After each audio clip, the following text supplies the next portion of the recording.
Anthony on Air podcast back for another episode. Whole slew of topics to discuss tonight, including Prince Andrew filing a challenge in the Virginia Jeffrey case. We'll get into that. Plus, one Epstein accuser is suing another Epstein accuser. A medium seems to think that she knows how Brian Laundrie died. Ice Cube quits a movie. Will Ferrell turns down a fortune for Elf 2. I really do not like the LA Times. Matt Gaetz' weird tweet, plus 4 hours at the Capitol, a new HBO documentary, which I was pretty blown away by. The Rutgers professor who said, we'll tell you what she said. It's something else. It's something. Of course, this is the last episode that we have in the month of October. So if you could donate to Star Legacy, link in the description below. We have a What Would You Do? And, of course, man's fingernails, all on this episode of the Anthony on Air podcast. Frankie C is in the house. How you doing, my man? How are your fingernails? They're okay. A little long. I do have to get them cut. They are a little longer than I'd like. All right. Same here. 15% off your Jumpstart Coffee Company order when you use the promo code AOA15. They're the sponsor of this episode. Link in the description below. More on them in a second. So Prince Andrew today, very quick update here on the lawsuit. Virginia Jeffrey, remember she had that statute of limitations on filing a lawsuit civil against Prince Andrew. She got it in under the wire, filed it in the Southern District of New York, I believe, or somewhere in New York. And of course, there we covered the whole thing about him being served and that it was this and that and blah, blah, blah, blah, blah. So today, the Duke of York filed a constitutional challenge to the lawsuit by Virginia Jeffrey. In the U.S. District Court in Manhattan, the Duke's lawyers said Jeffrey's lawsuit impermissibly revives the statute of limitations for the alleged crime. As such, the royals' prosecution violated his rights to due process, the court documents say. But she got it in under the wire. Right. And this is, I'm not an expert on this, but this was like hey, everybody, we realized a lot of bad stuff went on. And although we have these statute of limitations, looking back on this awful behavior over these last few years, we're going to give everybody an extension if they want to file something in light of the Me Too movement and all these things that have happened. Mm-hmm. So that was basically what it was. Because I believe, and again, I could be wrong, help me out in the comments if you're more in the know on this, that the statute of limitations on that had legitimately expired. Same thing with the priests in the church. It's kind of the same thing. Remember, you could hear the commercials too. It's like, hey, if you've been blah, blah, blah, well, God. You know, they kind of put this extension. I think it was Cuomo, ironically enough, too, who had his hand in the law. So that was what's basically going on. So now, as I feel like this is going to be one attempt of a million by the prince, they're going to try and challenge the constitutional legality of that law. Okay. Their constitution or our constitution? That is an appropriate response, Frank. You just go, Yeah, I feel like that's what Virginia Jeffrey's lawyer said today. Okay. We'll do what you got to do. Yeah, we'll see what this is. Yeah, we'll be here when you're done with that. Yeah. So you're Again, not gonna, tactics, delay tactics. It's all This is why all this stuff always takes years to get through. Takes forever. It's these tricks, and you can't blame people for trying tricks and stuff, but it's just so frustrating. There's got to be ways to be like, just the judge goes, we're settling this right now. You show up. Let's just hash this out. You're basically describing the plot of Judge Dredd is what you're doing. Let's do that. Let's do Judge Dredd. Yeah. How do we do that? Judge Dredd is not a bad idea. Judge Dredd was it was a comic first before it was a Sylvester Stallone movie. True. What's her name in that? Sandra Bullock? She was, right? That was early Sandra Bullock. Yeah. It's funny because she basically played the same character in Judge Dredd and in Demolition Man. Wait a minute. She's kind of like Was she in Judge Dredd? or are we thinking of Demolition Man? No, Judge Dredd was. Oh boy, Now we got to go to the IMDb. was Superman's mother. Oh, right. Diane Lane. Diane Lane. God, I love her. Oh, I love Diane Lane. Martha. Don't get me started on that fucking mess. What a stupid plot that was. Yeah. But Judge Dredd, for people who don't know, the premise of it is basically we have, instead of police officers, you have street judges. And so they would go out and they would hear your... Yeah, I don't like that at all. That's not good. I mean, it's crazy. It was futuristic, utopian times, remember? And there was like everybody lived in the city, and everything outside of the city was like dead area. Like you got. It's basically Mad Max outside of the city. Right. You got released out to the cursed earth, I think they even called it. Like, you figure it out on your own. Live out there. There's no electricity. There's no food. There's no nothing. Just desert land. But you would get judged. All we got is Taco Bell. You would get was judged. That Demolition Man. That was Demolition Man. It's the same friggin' movie. You would get judged like on the spot. Like instead of like cops coming up and arresting you in due process, the judges would pull up and they would determine if you were guilty or not. Right on the spot. On the spot. Yeah. See, that's not. I don't think that's gonna be good for anybody. No. I mean, I don't think that would really be possible. But it was kind of cool to see in the movie. Oh, it makes for a great movie and comic book, but not real life situation. No, not for the real life situation. Yeah, and I gotta say, coolest helmet ever in the Judge Dredd. I think Sylvester. It was a good helmet. I feel a lot of these helmets these days. You know, you get all these weird helmets, and I love Star Wars, but if you look at the helmets, they're not very visually good, for lack of a better term. I mean, Judge Dredd had like the axe. Yes, and it's hard. I mean, your peripheral vision. I mean, you're supposed to be, you know, a great soldier kind of a person. I mean, it didn't really give you the best type of vision, unless I'm. And I remember mistaken. I love he had this like eagle kind of like shoulder pads. I like and he was a judge, so he had the eagle thing, and there were other people that were below him that didn't have that. He was like a different level judge of some kind. I'm not really sure. They tried to remake that movie. It wasn't as good. They did try, right? Yeah, that was a bad idea. I feel like Prince Andrew wouldn't survive in Judge Dredd times. But you got to catch them in the act is the thing. Yeah, Sylvester Stallone and Rob Schneider were in this movie, so they were in both movies. They were in both movies, but yes, it was Diane Lane, Armand Asante. Yeah, he was the bad guy. Jurgen Prochnow. Yeah. You don't know who that is, but if you saw his face, I know who that is. Do you? No. That guy. Yep, I know who that is. He was the bad guy in every 80s and 90s movie. Basically, that guy. Yeah. And in what's it called? It was Wesley Snipes and Demolition Man. They could have just made a 4-hour movie. Just Demolition Dredd. They should do that, like they did Jason versus who is Freddy. Jason? Freddy Krueger? Freddy versus Jason. They should do Judge Dredd versus Demolition Man. They'd be the best. That'd be weird, man. Just Sylvester Stallone fighting himself. It'd be amazing. Who would win? It'd be amazing. All right, so that's Prince Andrew. Epstein Accuser suing Epstein Accuser after we tell you about Jumpstart Coffee Company. Great coffee, great cause. Honestly, the medium roast is my absolute favorite. That's what Frankie C is holding up right there. Hold that up for the people, Frankie C. I had a cup of this earlier today. It was fantastic. Nice little pick-me-up. Yeah. I have a coffee story at the end of the episode I will share with you. A coffee story? Yep. Leave us in suspense like that. But the aroma is fantastic. You get it all ground up, or you can get it in the beans. It smells crystals. Amazing. It tastes delicious. And 50% of their profits go to the Navy SEAL Foundation. So, of course, you're going to be supporting the people that give us our freedoms. You'll be supporting this podcast, which hopefully gives you some laughs. And you'll be helping out an incredible company in Jumpstart Coffee Company. Love those guys. Yeah, order with the link in the description.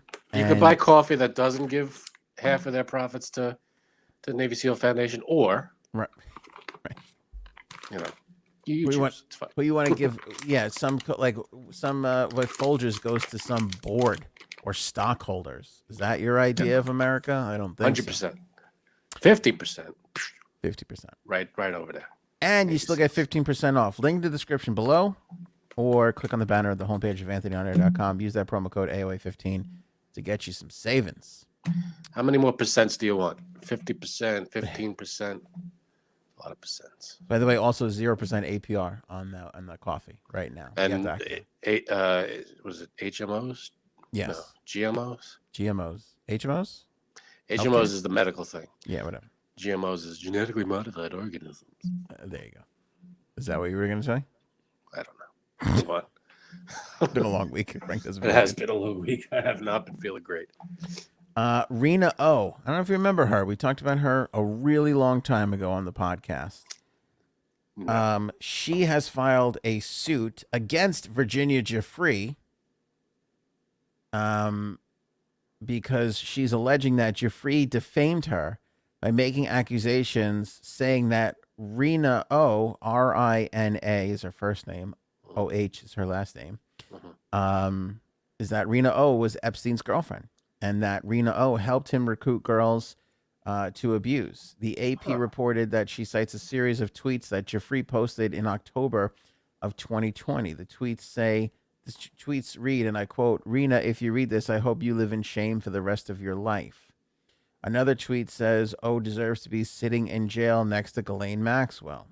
Wow. O said authorities, including the FBI, have agreed that she was not a co-conspirator with Epstein or part of his inner circle, but one of his young victims.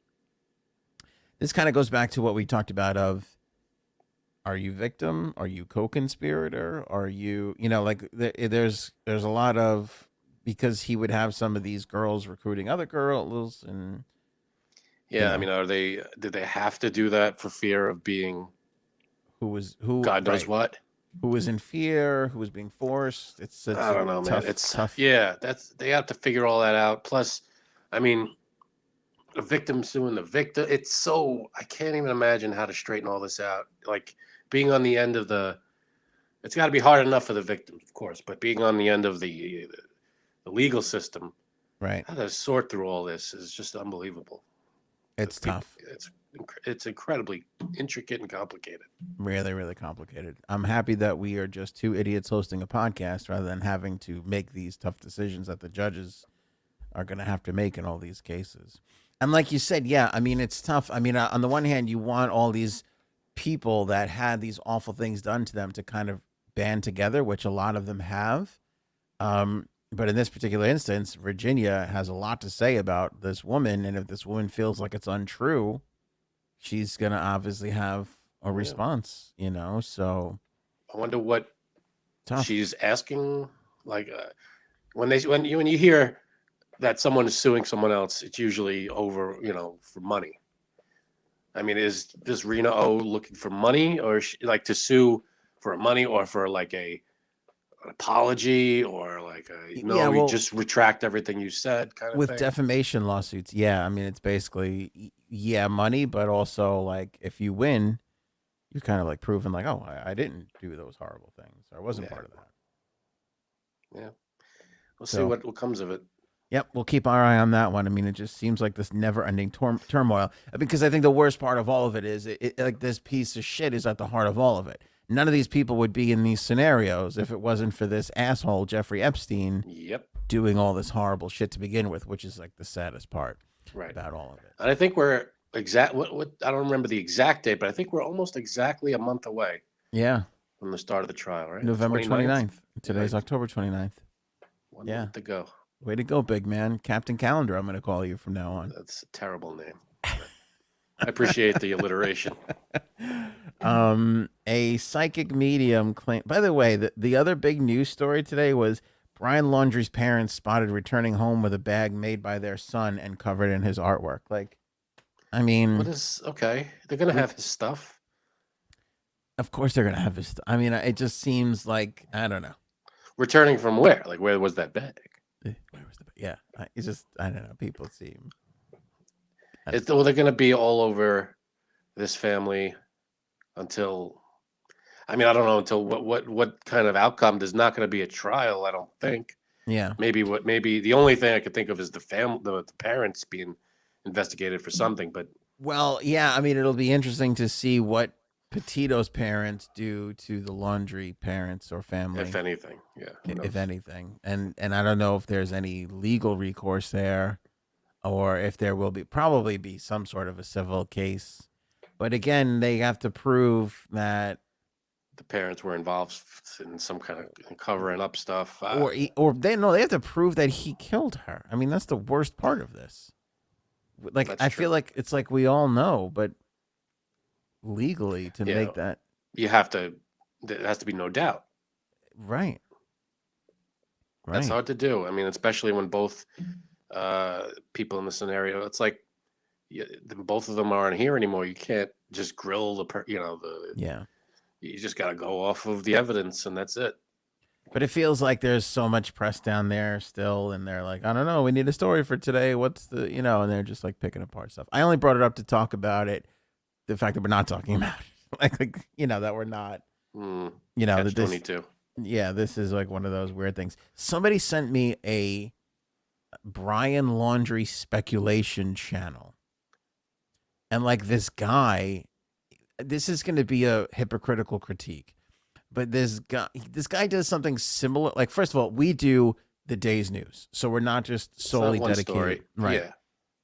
Yeah. Of course, there's some things we've become obsessed with that we're following: Epstein, Petito, the LA Times sucks balls. Like, we've got some things that keep coming around, but for the most part, it's whatever's happening that day, and we're talking about, poking fun at, trying to make entertaining for people, take their mind off of their own, tough spots in life. But this guy, and he had like hundreds of thousands of views. Of course he did. But everything was like, it's weird because if you put his stuff next to our stuff, it'd be hard to disseminate.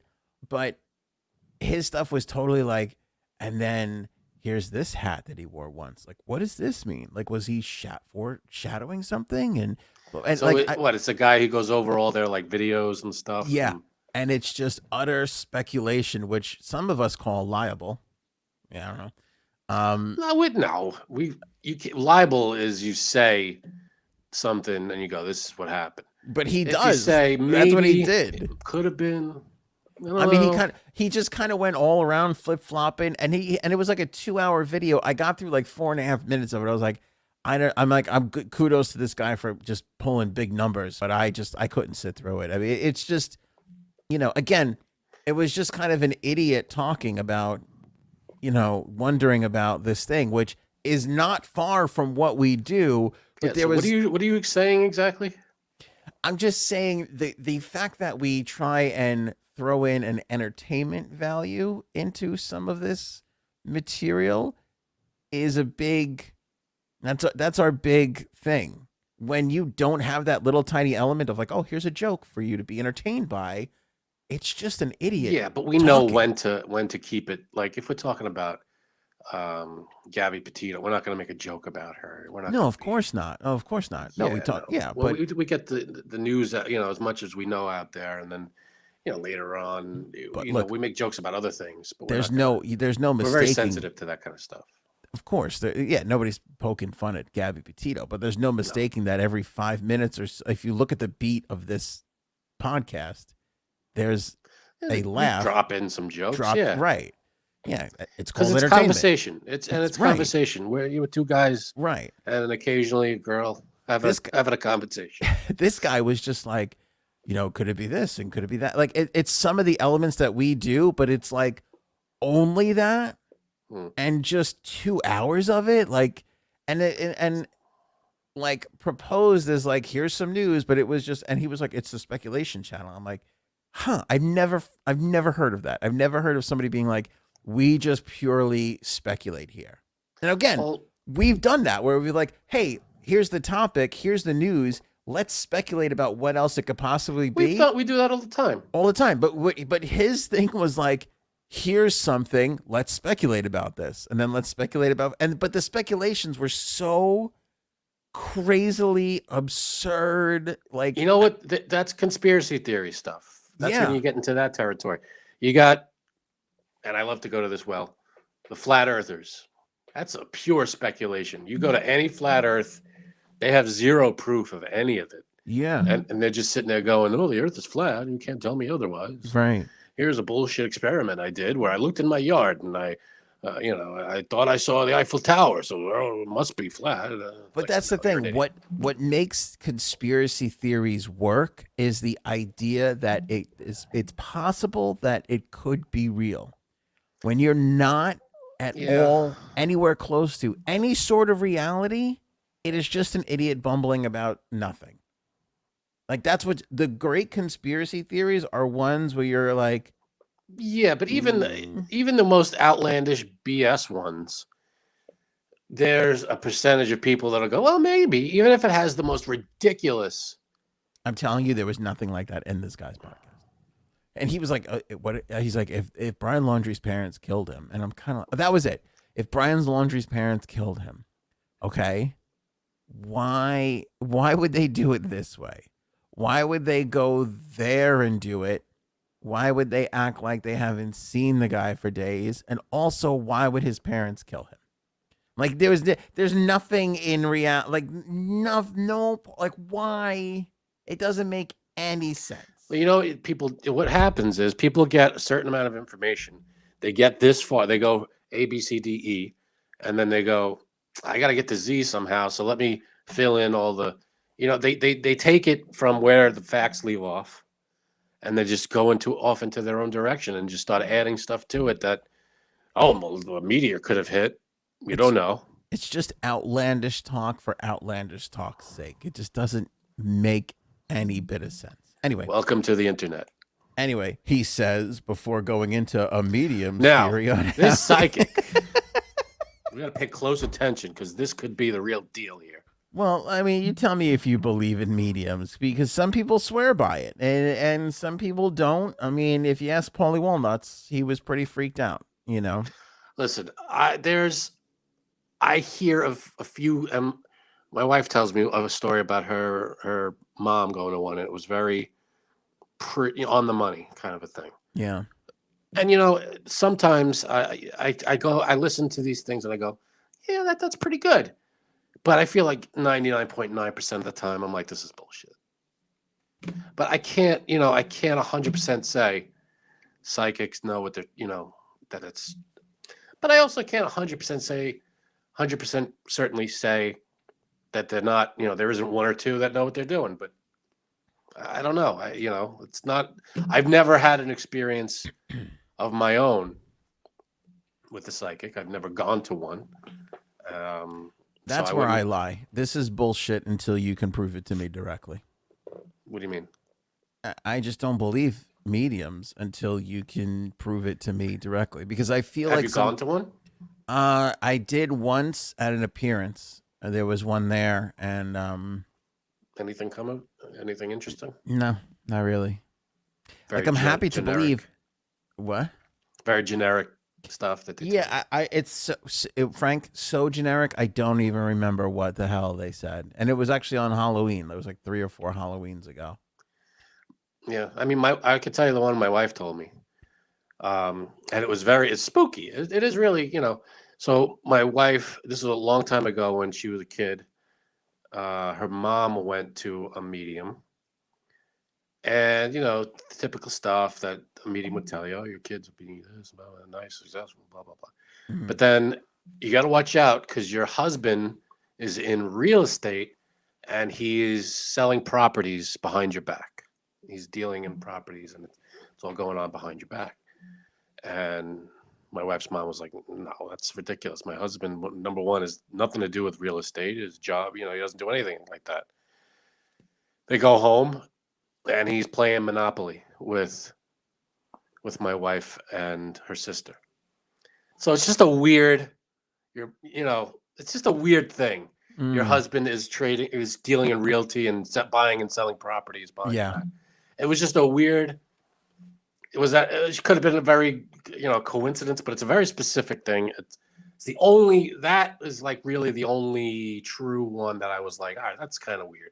Right. Other than that, I really haven't heard of any big ones that were like, wow. Yeah, and see, I think coincidences happen, and I think like any other profession, when you're doing something for a long time, you're going to be good at deducing people, and you're going to hit on something. Like in a random medium session, they probably say, what, 12, 15, 20, premonitions or whatever you want to call it, things. They're probably going to hit close to home on one. Because you listen to that and you go, oh, that is kind of weird, that the monopoly thing. But at the same time, she's like, hey, your husband's selling property behind your back. And it's like, well. The one detail was he's doing it right now as we speak. She said. Okay, yeah. He's doing it right now as we speak. And then she went home and he was playing in the middle And of he the was game. playing Monopoly. Yeah, it's a little strange. Weird. I find it interesting that mediums, they never get it 100% right. It's always like some cloudiness to it. And I'd love to know what they, if it's real, what are they seeing? Are they talking to a being? Is it just a voice? Is it a picture in their head? Is it words? What exactly are they reading from? Is the reading coming from? Well, here's the other thing I want to say too on that idea. If it is real, and I could even buy into the fact that some people may have some sort of ability or whatever, I think it's a very small percentage versus the amount of people that are actually doing it. Oh, I'm sure most are. I'm sure there are some who believe they can do it, and maybe they can. Like out of 100 mediums, maybe one of them is legit, and maybe 99 people that are just. Oh, I think we could be sure that the vast majority is just hucksters. Yeah, but I think it's great for entertainment value. Like I really think it's fun fun goof. Fun little thing, like, oh, maybe, and they'll say something, and it could be. I also think it's like reading fortune cookies or self-help books. It's like sometimes you need the collective or something from the outside to jar something in you to motivate you or change your thinking on something or help you through it. I think there's a lot of that. But like I said, I also think, and this is not a critique, but some people are more susceptible to it, whereas like they want to believe it more, therefore some of the things that they say to them will trigger a response, and they'll be able to get to because they're looking for it. Yeah, they're looking for it. You say, "Oh, there's a person in your life with M." You'll go digging, however many levels away to go. Oh, my cousin's coworker. It's like, okay, right. But I know people are going to write in the comments and you're going to email us and everything. Like, oh, my thing. I'm not saying you're lying. Could have been. I'm not saying you're lying. I'm just saying that I don't believe it right now because it has never happened to me and I've never really seen it. And we've been in radio for a long time. I've never had a psychic medium on my show. Have you ever done a medium? No. But we've been associated with stations that have done it. Sure. And, some of it is, and they're so hugely popular. Oh, yeah. Well, they do. Hugely popular. They do, like, I guess they tell you, they lift your spirit. They'll tell you I think for the most part, they'll tell you what you want to hear. They make you feel better. Yeah. If it makes you feel better, worth every penny, I guess. But I just, I believe in things. I believe, but I just, it could be. Hey, maybe there are a few people out there that can do it. That Let me ask you a question. Kind of ability. Do you think I could make a living as a reality medium? Not psychic, reality. Like you tell me your shit and I'll fucking slap you with some reality. So a therapist. No. Point you in the right direction. No. A life coach. I feel like therapists are a little coddly. They're there to kind of coddle and listen. Life coach. Maybe. This would get your shit together, guy. Maybe. Yeah, like my cousin's a life coach. Is it? She? He. Is he? Yeah. Well, I don't know. Or motivational speaker. I'm sorry. I love him. I love you, Rich, but I don't know what your exact thing is. He wrote a book. He toured. He's like pretty successful at it. Cool. And I would love to just, I would love to be the asshole that's just on stage going, just taking the mic away from him and going like, just wake the fuck up. What are you listening to my cousin for? Like, there's this little thing there that like, I hugely respect and love my cousin, and I think he does a great job with it. But he's also the person that I burnt ants with when we were 6. So I can't. So there's part of me that's like. But you were 6. I know, but there's part of me that goes, you're listening to him? I can't even tell you some of the shit he said when we were 9. This is crazy that you're fucking. Yeah, every kid is an idiot when they're a kid. You know, unless He you're does a great- Einstein. I don't know. He does a great job. Like, I'm super, super proud of him. Like, everybody else in my family is a failure, basically, compared to the two of us, basically. Hey. So. You said two of us? Well, I got to give myself a little credit in here, I guess. I mean, Any hoozles. I have. I'm So wait. seeing a premonition right now, Frank, okay, go ahead. that this show is about to get a lot less manly and a lot prettier Oh, that's nice. and a lot drunker, apparently too. What up, Maybe. J Sabs? Are you you kidding me? You've only been on 30 minutes. Goodbye. Yeah, only 30 Why? minutes. We got a lot of you- show left. Are you kidding me that you have one of those glowing things in your drink? What are you drinking? I'm drinking a high noon, but I probably shouldn't even be drinking this. So In a glass, not out Yeah. of a can. That's weird. yeah, I Because because call that a white trash move. I don't think that that's classy. I think that's less classy really to pour it out into a cup. That's classier than right out of the can. I don't think so. Disagree. All right. What shirt are you wearing? What is that? Squad? Squad goals. Who's on that and shirt? it's Freddie, Oh, Michael Myers. Leatherface, Yeah. Michael Myers, and Jason. And Wait, this that's Freddy Krueger? All right. right here. Oh, yeah, it is. Okay. I swear to God, don't judge me. I thought that was like the Backstreet Boys at first. It does. I mean, it looks like he's wearing blue jeans. What do Yeah, you it think looks, of doesn't me? that look like Donnie Wahlberg on the right? Can you show the bottom half? Yeah, it looks like he's wearing blue. Like they're all Yeah. God, hands what in do his you- pockets. What do you think of me? Goodbye. I feel like I would.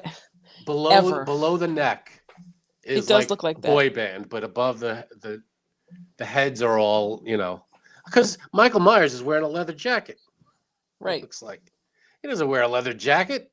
Yes, he does. He wears a gas station jumper. Go look in some movies. He does wear a leather jacket. I'm gonna have to disagree Let's with Google. you. Circle gets a square. Let's Google it. Frank, look it up. I'm While looking you up look Michael. it up, let me share the actual topic that we started 20 minutes ago. This psychic medium says that Brian Laundrie died from trauma to the right side of his head, and there was a lot of blood loss. By the way, said the medium, who wishes to remain anonymous. I'm I actually love- going to see a medium this week. I love that move. Okay, we were just talking about this. So you believe in this? Do you believe in mediums? I believe in larges. Oh God, I hate you. Goodbye. I don't see any leather jackets here, by the way. Okay. Google Where's it? I'm Jason. Googling. Wait, Michael No, Myers Michael or Myers. Jason? Michael Myers looks like he's wearing a leather jacket. The one in between the U and the A on your shirt, right? That's Michael Myers. Yeah, he has worn. Google his name with a I Jason am. leather jacket. No, we not have- Jason. Michael Myers. We have spoken about this kind of, and I said I think a lot of people have gifts, but they just don't use that part of their brain so much. Like there's a lot of people who just aren't open to it. That's interesting. That's interesting to me. Whereas it is not this idea of they're getting a premonition from somebody else, but more of they're using more of their brain power to analyze a situation, if you will. There's your typical Michael Myers. It's a one piece jumper, like a Okay. mechanic would wear. The difference between a psychic and a medium usually channels other spirits, whereas like a psychic will like tell you what's going to happen. You think the other That's the spirits don't have a choice, or is there like the spirits are like, I gotta go to this medium is calling me. I gotta go. No, I think that I think opposite. I think that the spirits look out to tell you what they want to say to other people. I think this is a jumper, but it looks like a leather jacket to me. Oh, see? That's how dark that is. It's a Yeah, it's a it's hard to jumper. tell. I've never seen Michael Myers in a leather jacket. Anyway, I can't tell you how much I absolutely don't care about this, but I can't tell you how much I do care about this. So I missed what the medium said. What happened? How did he die? that he got blunt force trauma to the right side of his head, meaning that he was killed. That something struck him in the head. Okay. What do you Okay, think? first of all, it's not even him. But go ahead. But that's I don't kinda, believe it. I don't believe it's his body at all. That's a crazy idea of like a Dextery type person like found this guy and now he can't come clean. It did happen in That would be Florida. cool. What if he avenged Gabby and just took matters into his own hands and See, that would be like, you'd think you'd want the credit for catching the guy. how can he take credit for that? Not You killing can't. him, catching him. You know, you catch him. Maybe it went awry. Maybe he's like, I'm bringing you in. Yeah. And he's like, no, you're not. And it went down. Yeah, could have. Could have gotten to a scrum with a fella. Tell me about this medium, J Sabs. Is this an event, like lots of people, or you're doing a one-on-one? It's a mutual friend of someone, and they've been kind of talking about this for a while, that she wants to do readings with people. So when my friend asked me, I said, absolutely, 100,000%. Wait, so she's not a medium. But she feels like she is, and you're going to be like a guinea pig? Is this her first couple of reads? No, she's done this for, I think, a couple of years now. Okay. She How does charging you for this? Okay. I'm sorry. Yes. Go ahead. She's Yes. charging. What does a medium go for? I'm just curious. You don't have to I give me any- mean, it could be what I've seen between like $50 and $300. For how long do you get with her? Some do 15 minutes, some do a half an hour, some do an hour. Man, we're in the It wrong really all business. depends. So how does one become is there like training? I know like you have to There have is. there's the ability, but you have to also Know how to do it know correctly. what you're doing, I guess, right? Is there like a school? I'm not trying to make fun. I'm really There isn't a school, like but training. there are certain psychics who will help you. You're To gonna teach you. laugh at me. No. Channel what needs to be channeled. That's what I'm asking. Like if someone, legitimately feels like they have that power and they would go to, I guess, a medium that they know and say, I think I could do this. Can you teach me how to do it? Yep. In fact, I properly? know someone who did that. Yep. Okay. Cool. If we could teach somebody how to Dougie, we could teach somebody how to be a medium, I think. I don't know how to. Do you know how to Dougie? Teach me how to Dougie. Or what? And all the girls love me. Mm-hmm. I could do the Humpty dance, but I can't do the Dougie. Oh I God, just, you probably I just could. realized between her shirt and the cup was a Halloween Horror Night thing. We're in J Sab's Christmas right now. She loves. This is it. This is our Halloween episode, by the way. So Anybody here dressing up on Halloween? I mean, I Janine have a few strikes me as the kind of crystals. person that Okay. dresses up. You dress up even if you don't have anywhere to go. You're dressing up. Are you? You want to hear something funny that happened to me a couple of years ago at work? Yeah, but are you dressing up this Halloween? Yes, and no, it has to do with Halloween. That's why I said that. Okay, so you are dressing up. What are you dressing up as? I really don't know yet. I haven't decided yet because there's a few. You know, it's there's the a few day after things. tomorrow, right? Yeah, I know. That's Okay. usually what I do till last minute, and then I have the best costume. Cool. Thank you. All right, She's so what happened? freestyling it. This is jazz to her. She don't need sheet. Yeah. All right. Was that funny? First year at my company, and they were like, my coworkers, "What are you dressing up as?" I was like, "Oh, you guys dress up here?" They're like, "Yeah, like your other companies never did." By the way, did you just fart? No, it was like a internal bubble of some kind. It was like That's gonna My stomach. sound real good. It was like my stomach doing a. brrr. One of those funny, really funny noises too. Yeah. So they were like, "What are you gonna dress up as?" I'm like, "I don't know. Like, I didn't know you guys did that." And I'm like, "Oh man, like, what am I? You know what? I'm gonna dress up as Walter White from what's it called? Breaking Bad. Breaking Bad." So everyone was like all hyped, like, "Oh, blah blah blah," and I was like, "There's something weird about this. There's something fishy."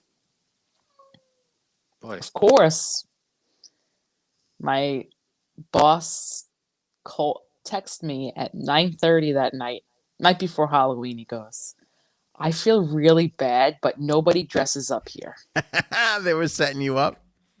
And I was like, because we always used to play like jokes and pranks on each other, like. So I was like, oh, I'm still gonna dress up. Like, I'm not gonna let this down. So I went into work the next day. It's fucking Walter Wow. White. Wow. Any pictures of you as Walter White? Because that's Yes. hilarious. Yes. All right, we got to see those. And you knew that this was you were. And nobody else dressed up? Nobody else dressed up. Wow, Please. you love Halloween. I do. You know what? What I would do if I had the inkling, it had just a hint that no one else was going to dress up, I would just bring the costume with me and put it on when I got there if I saw that everybody was dressed up. I stayed as Walter White the whole entire day. And people couldn't keep a straight face. Goatee? Yes. Glasses. Wow. Bald cap. Nice. What was it called? No bald cap, but I did put my hair back so you couldn't even see. What was the hat? A Heisenberg. Do you have the Yeah. Heisenberg hat? Did I have that? Oh my God, this is like 8 years ago, so I don't remember now, but You know what's weird? I have the jacket without even trying. really? Yeah, I just own a jacket that looks like that. Okay, so, I just need the Heisenberg, a goatee, and I'm pretty much there. well, You. I love Halloween. I do love Halloween. What are you doing now? Because it's Friday night, Halloween, Saturday night, and then Halloween is on Sunday. What's the JSAB's plan here? Like movies? Well- is it haunted Well, houses? It's been the Halloween Horror Nights, in Orlando, which was just Universal, was just amazing. Right. But It's hard to top that. it's hard to top that because it's like, 10 haunted houses there. Right. But then I'd say since late September, we've been watching horror movies or horror based TV series. Since September. Yeah, end of September. Holy shit! You have a problem. Yeah. That's not bad. October, that's the Yeah. month for it.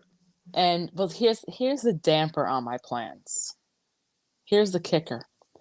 Husband's birthday is the day before Halloween. And he's not such a fan of Halloween. Ugh, boring. Why is everything bad happen to you? Right. You can still do your Why? thing. Why? Why what? Why does No, this well, you happen could- to me? I know, but you can still do your thing. What's the problem? I don't know. It's just pretty funny that, of course, whatever. And you know what? It's funny because he'll watch the horror movies with me, but he's not such a huge fan of going to haunted houses or just Halloween in general. Where me, I'm like, I love it. And actually, this is pretty funny or pathetic. I didn't even have time to decorate for Halloween, and I did it before in an hour. Oh my god. I went through my house like a crazy person, and my daughter was like, "Wow, that looks cool." Good. I got an idea. This is how you get your husband into Halloween. What? Jedi costume. Mm. Your husband is a big Star Wars nerd like I am. Mm-hmm. Tell him he but can dress up doesn't- like a Jedi. He doesn't want to be bothered with any of this. He's tired. Plus, he's probably going to take your daughter trick-or-treating, no? Yes. All right. Tell him to get over it. Get into the spirit. Right. I just hate the way he keeps interrupting your fun by living. That's what irritates me. I mean, really, hello. yeah. Inconsiderate. I mean, he ruined it in 2012 with Sandy, and then his birthday, and then Halloween, because that was just a dud that year. I hated that he brought a hurricane to New York too. I That blame was Guy for that, too. inconsiderate of him. It was like Jerk. the 29th, 30th, and 31st. Come on. What a piece of shit. What a Jesus. dick. Do you know how mad I was that year that we had no TV, that we couldn't watch anything horror related? Again, why does everything bad happen to you? Yeah, Thank you. I don't understand. All right, so now I love Christmas the way you love Halloween. I have to hit my staples. Elf, which we're going to talk about coming up in a second. Griswold Christmas. What is your you have to watch this for Halloween? You got to see these one or two movies. or Well, shows. I do love Christmas too. So that's it's tough. It's tough. Mhm. I love Halloween just a little bit more. I watched Scream last night, which is always a good movie. Mm. I did enjoy. While you're thinking, Go I'll give ahead. you time to think about it. No, I this is did a hard really question. enjoy Scream because that But- was They just came out with a new one, or it's going to hit theaters soon. yeah. I Scream 17. I must have missed, but the first one I Yeah. feel was so fresh at the time because they were it was meta. They were talking about horror movies within in a horror movie, and I thought it was really kind of a refreshing thing. I also loved. I can't remember which Freddy Krueger it was, but it was the one, maybe 4 or whatever. It was the one where Wes Anderson was in it, and Oh, I it think that was A New Nightmare. yeah, that was a New Nightmare. and No, it that was Wes Craven. Wes Craven's A New Nightmare. New Nightmare. Yeah, I forget, but the premise was because Wes Craven started writing Freddy Krueger because he was having nightmares about Freddy Krueger, and in the movie they were like, Wes is starting to have nightmares again, and that was like the movie. Like it was like, holy shit, this fictional thing is becoming a real. I love that one. That I enjoyed a lot. That was a good That one fucked with my head because Yeah, it's a movie about a movie. yeah. Oh, like But Scream. but like all these things start coming. But I like that. Real. It makes it realistic because it's like, because sometimes with some movies, I can get into most movies, but sometimes you're like, oh, there's a big elephant in the room. And that's the fact that, this is predicated on prior movies and stuff. Where, And in A New Nightmare, that's what they did. What's his name? Robert Englund was in it as himself. right. Yep. Exactly. And he was like, I'm just the guy playing the character. What are you talking about? And it happened to be real. And that was great. That was Oh cool. God, now I have to watch that one again. That was a good one. I like favorite Halloween thing. Toss up between Halloween, the original, and Dawn of the Dead. It's Oh amazing. really? You like that one? Okay. Oh, that's because you know why? It's old looking, and there's really nobody in it. There's no famous faces, and it's one of those. It's just a basic. There's not a lot of effects, or it's a very simple movie to make, and black and white, and it's just so creepy. That was a good one. It is a good one. I also like this.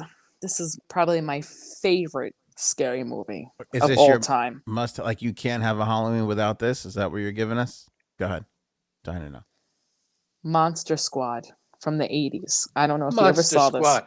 Wolfman's got nards. this. Right. Is that with Fred Savage?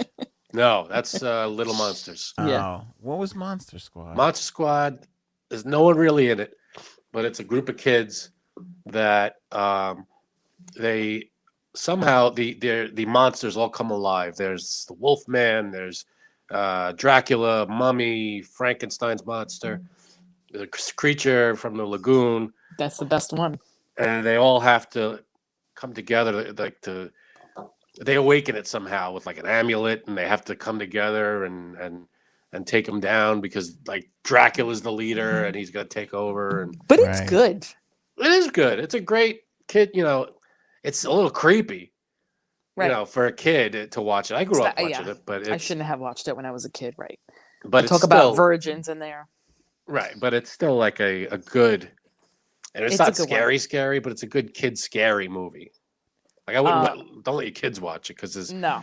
Wolfman and Dracula are freaking crazy scary, but it's good. I would watch it. have to watch, along with that, I have to watch The Simpsons Treehouse of Terrors every year. Treehouse of Horror. That is of horror. That is the Well, which I ones? have to. There's so many. There's my favorite- 31 seasons. There's 30 of them. Actually, I started watching it off Disney Plus the other night. Yep, they're all up there. The best one I love is when the house is taken over by a robot. You know what I'm talking about. Look, he knows. Yeah, I know that one. The robot is And he's obsessed with Marge. what's his name? Pierce Brosnan. Yep. He voices the house. It's like an automated house, and it like starts hitting on Marge and tries to get rid of Homer, and it's a good one. Do they have it? Do they have it curated on Disney, like all the Halloween episodes? They do. Smart move. Smart Mhm. move. That's Yeah, the way to do it, baby. that's what people want to do. Around Christmas time, I like watching all The Office had a Christmas episode every year, and I'll just skip through seasons. I'm like, why don't they just stick this together for me and make life? They have to see. Yeah, that these- really. Yeah, That's a that good these way to numbers do are it. going up. Simpsons was great for Halloween shows. So was Modern- Office though too. The Office was, you're right. Modern Family, I feel like, was always great for Halloween. I'll go a little old school. Cheers was great for Halloween Oh Was it? God. because they used to do they used to have the rivalry with the other bar. It was Gary's Old Town Tavern, and it was who could scare the other bar the best. And it would every year it would just get more and more elaborate. They'd have like holograms, and they'd pretend to kill one of the guys. It was great. I hope the audience appreciates that you're watching or listening a podcast where the host knows the fucking name of the rival bar in Cheers. Oh my I love God. Cheers. Would know that. It's Cheers. one. It's a popular freaking show. I don't know. I mean, it's not like I said, you know, 100 years ago. How old are you? it's a very popular show. While we're talking about movies and shows and things, Ice Cube quit his latest God. movie Oh with God. Jack Black after turning down the COVID-19 vaccine. They're saying that he's walking away from $9 million. That's a shame. That's not even the biggest walkaway we're going to talk about on this episode. But like people like this, people like Ice Cube don't need $9 million. No. But I think isn't it sad though? Like you could work like him and Jack Black. Like that sounds like that would have been a funny. Like I don't think you get involved in a movie like this unless you really, really want to do it. Yeah. You know what I mean? And then to let like this get in the way. Like who's the guy? Is that guy on the Nets still holding out? Not He Kyrie is. Irving. He is. You're screwing your team, man. Yeah. But I know like people who have left their jobs for it. They're just like, yeah, whatever. I feel like more people are just quitting their jobs. Like every vaccine, just not happy. You know, That's they're just. fine. Mm-hmm. I'm telling you, the pandemic really. I have a good changed- question about jobs. Go ahead. Would you ever go back to a job that you've quit before in the past? Yeah. You would. Depends why. Depends why you quit. Depends what the job is, and I think the biggest thing is depends why you quit. Yes. Okay. Yeah. You know, why if you would quit because you got a better job somewhere, that's fine. But if you quit because you were seriously unhappy there, Yeah, that's a what I different. mean. That's a different story. But I think people and situations and times change. Yeah. Okay, that's a fair answer.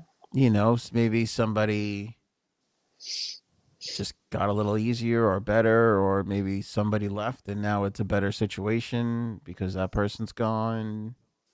Yeah. Things Yeah, I change would. over time. Yeah. All right, Would you that was return to easy. would you apply to a place that you were fired from? Can you? First of all, I don't need to apply. Yeah. If you were fired from a place and then there's an Fired's open a listing, different story. Yeah, I feel I've like never that's. been fired. Have you ever been fired? been let go. Yeah, I've been let Same go thing. too. How many That's times my have I been let go? favorite. Every The same company. We're not firing you, but your position has been eliminated. Oh, Yeah. okay. Like, huh? Huh. How's that work? Get out. Oh, Like you're fine. got it. It's, That's it's your clear. position that's the issue. But now that Yeah. there is no position, we don't have anything. Yeah. for you. Okay. So no position. So what position are you going to put me in? The parking lot. Oh, Yeah, because when the shortstop can't hack it, sometimes he gets moved to third. You know what I'm saying? right. You know. They don't get rid of the shortstop position. Yeah. Oh God! Thanks Why, for making me feel even worse. Than You thinking no. about going back to an old gig? No. Oh, okay. But it's funny because I had a dream about this job where I used to work last night, the office, because it was a very small office, but it was like a nice office, prime location across the street from the New York Public Library. And I just like found myself in this office and I'm like, oh my God, like I want to go back to the office and see what it's like.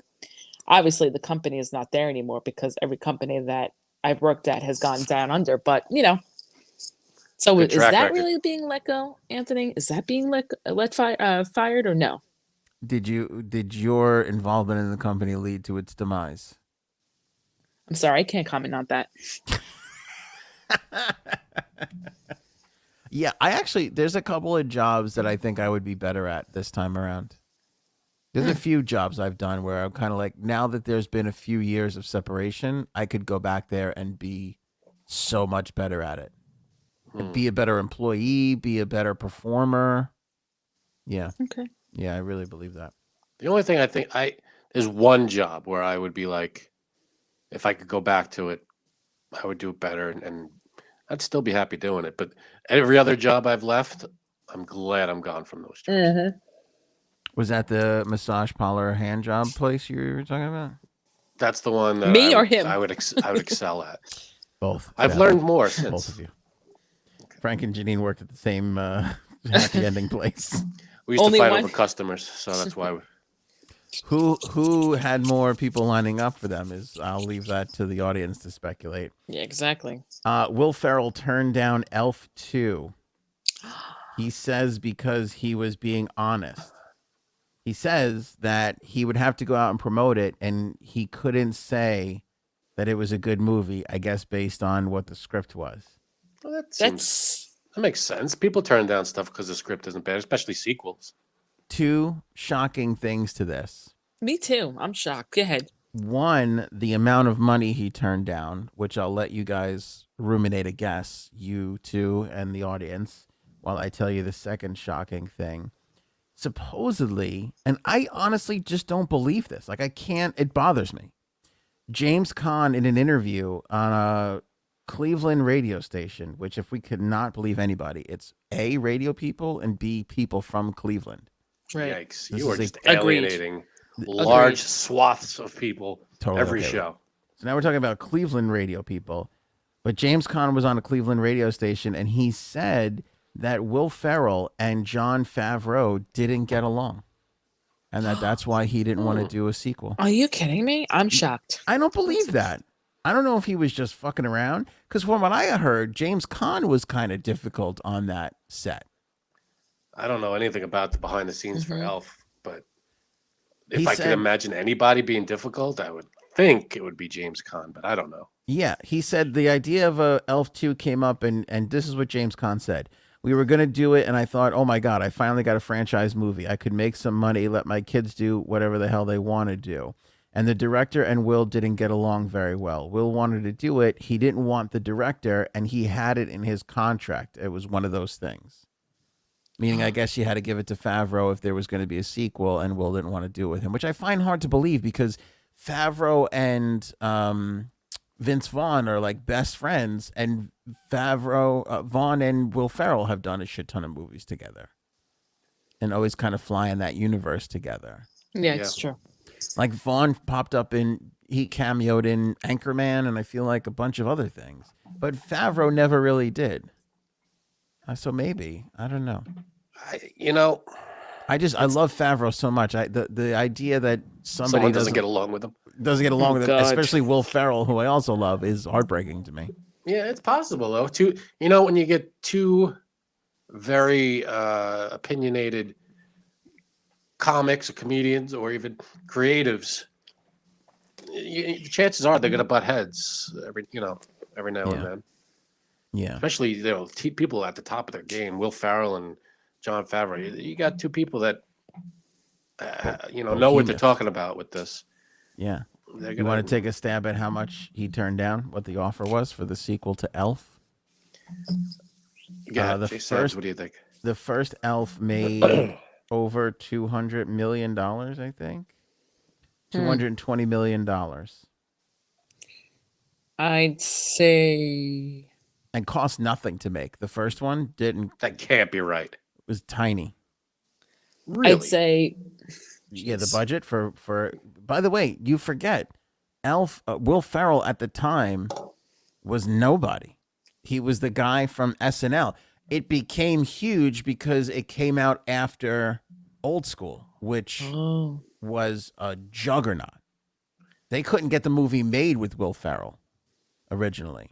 He was like the movie studio's like seventh option. They're like, you can't make a movie with this guy. He's nobody. I could see ticket sales, being 200, but since then, it's got to have generated tons of money. Oh, that was the box office. Oh yeah, Right. That was just the box office.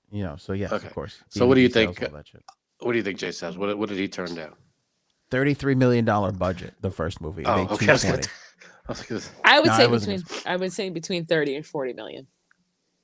Frank? For Will Ferrell to do number 2, I would say,